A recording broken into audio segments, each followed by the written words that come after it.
everybody, welcome back to my channel. So in today's video I'm going to be going through how I edit my Instagram photos. I've had quite a lot of questions about this and I don't use an app on my phone. So those of you who are looking just to use a simple app, sorry, I use my computer. Okay, so once I've taken a photo, if I take it on my phone, I'll just airdrop it to my computer. If not, I will just plug in a memory card and put it on my computer. So the app I actually use is Photoscape X. It's free, I got it off the App Store and it is so amazing. So if I need to get my thing, what's it called?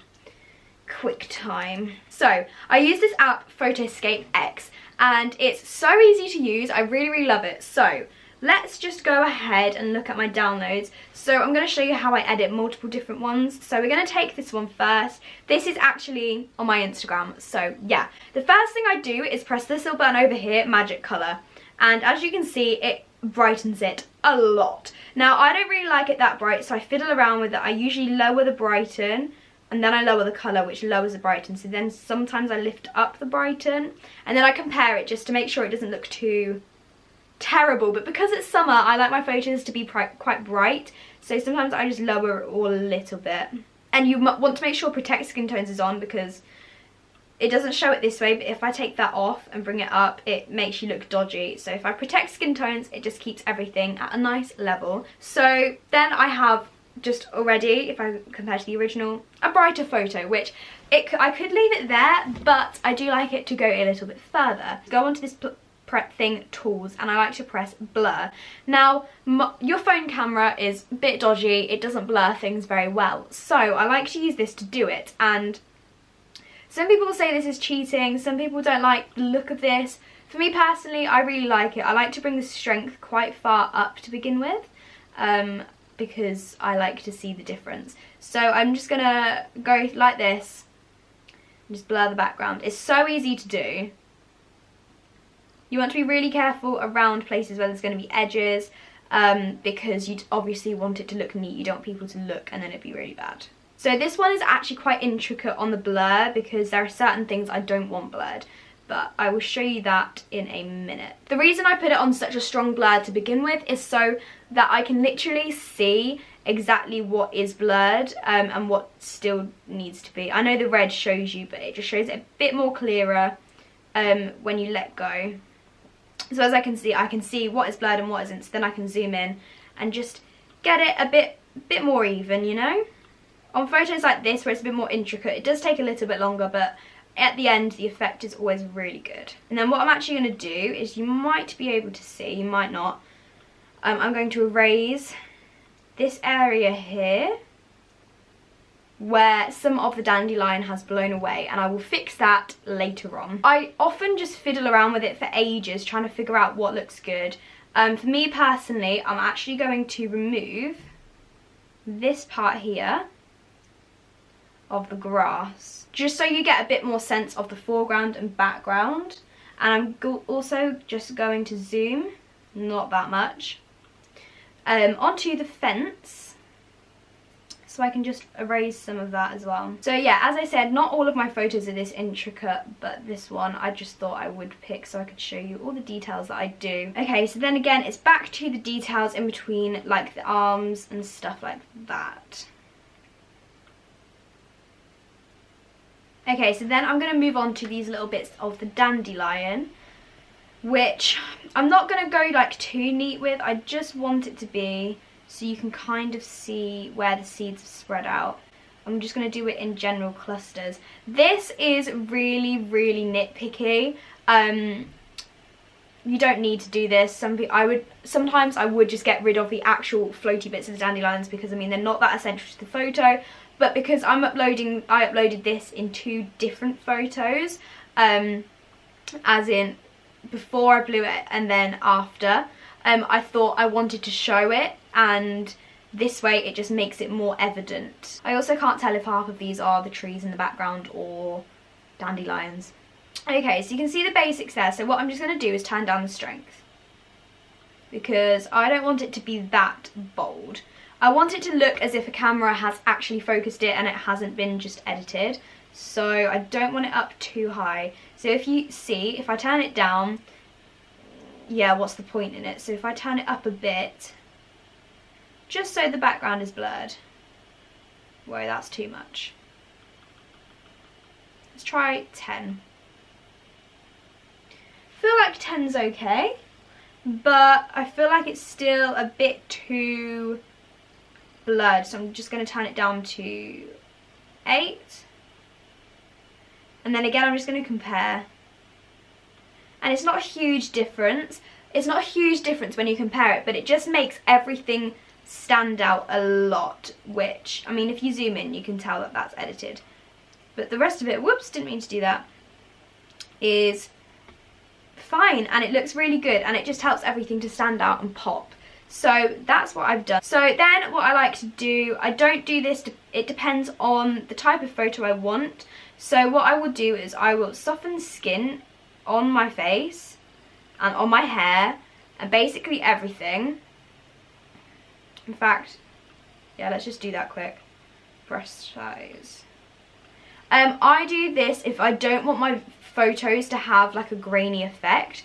So I'll do that and then I'll zoom in. You can see everything looks a little bit softer, and then I will just turn down the strength. I actually check this by looking at the face because you can see like the bumpiness, if you get me. So if I turn the strength right up, you can see it just blurs everything. But if I turn the strength down, it goes back to it looking like a dodgy photo, you know. But I don't turn it up too much, so if I compare, you see no difference there. So if I turn it up a bit, like here, you can still see a slight difference in the graininess, but this is also just in the general photo. It just gets rid of a bit of the graininess. I don't do it too much because, again, I don't want it to look fake. I just do it because I hate graininess on photos because I just think it makes it look really bad quality. Then sometimes I try bloom. I press it. Oh, I don't do that one. I press on edit. I press bloom, and sometimes I like this, sometimes I don't. I fiddle around with it, see if there's anything that I like. So, let's have a look, compare.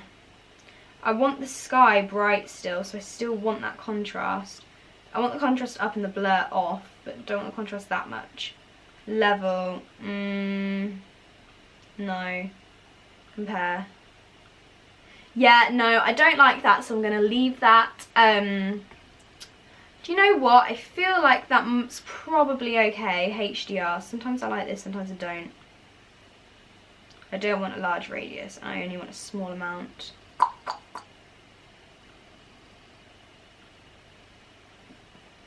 So in this particular photo, I actually like it. The HDR makes it look a bit crisper. So I'm going to apply that. And there, that photo is done, and I can save it. And it is done. So the next thing I'm going to do is on photos that are like this, that I want to make black and white, because if I want it black and white, I do slightly different things. So first of all, I'll press grayscale, because I like to do that. And then what I like to do is I go onto colour, and then I like to do the brightness and darken and stuff. So in this was actually taken on my Canon G7X. What I like to do is, because it's very exposed, I like to darken it a little bit. Not too much, just a little, and always comparing because I don't like it to look weird. Then I just fiddle around with these different tools, so deepen. Nope, I don't want it deepened too much. Vibrance. Doesn't make a difference. Clarity. Now the clarity does make a difference. If I put it all the way up, you can see. It's like how much it's there. So it depends on the style of photo, but for this one, because it's like a photo, I'm going to leave the clarity down a bit, but I still want a bit of it there. So because it's black and white, I actually don't want to change, I don't want to lighten the shadows, I want to darken them. So I'm just going to move them slightly. If I darken the shadows, the highlights, I have to lighten the shadows a bit. Compare.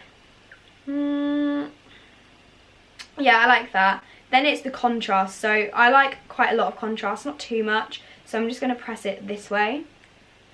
See contrast. Yeah, I like that contrast. Then again, you can still do HDR.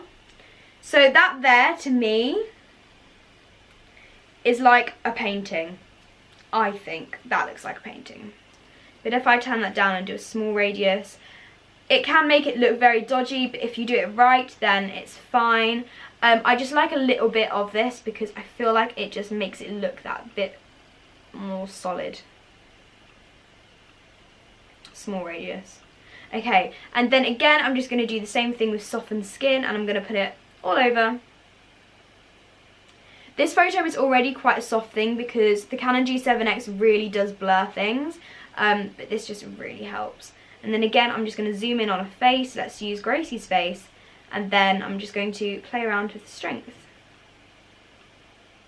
I want this to be quite soft, not grainy at all. You can see the difference as I press it. So there we go, that is how I edit my black and white photos. I always set it to grayscale and then I figure with all of the different settings. I don't really know how long this video will have been. I didn't go through too much. Use is colour, edit and different tools.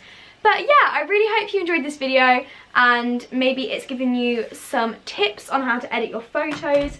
Maybe you were just intrigued on how I edit my photos, but that is how I edit them. But yeah, I really hope you enjoyed this video and I will see you all soon.